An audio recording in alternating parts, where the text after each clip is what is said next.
Hello guys, welcome back to another mini blog. তো আজকে সকাল সকাল মা আমাকে বাজারে অনেক জিনিস আনতে বলেছে, তো চলো এক এক করে জিনিসগুলো নিয়ে আসা যাক। Let's go. তো প্রথমেই আমি ফল দোকানে চলে গেছিলাম আর দিয়ে দাদাকে বললাম যে আমার পুজোর জন্য ডাব লাগবে। তো দাদা নিজের মতো পছন্দ করে একটা ডাব দিয়ে দিল আর আমি টাকা দিয়ে সেটা নিয়ে জলদি চলে আসলাম আবার ভুসিমাল দোকানে। এখানে ব্যাটারি, ধূপ আরও কিছু জিনিসপত্র নিয়ে বাড়ি যাচ্ছিলাম আর যাওয়ার পথে একটা নিউজ পেপার কিনে নিলাম।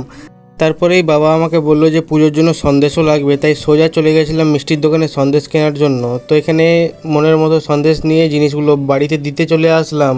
তারপরে মন্দিরে চলে গেলাম ডাবটা আর মিষ্টির প্যাকেটটা রাখার জন্য। তো মন্দিরের গেট খুলে ডাব আর মিষ্টির প্যাকেটটা তো রেখে দিলাম, দেন বজরংবলীকে টাটা বলে চলে গেলাম নেক্সট কাজ করার জন্য।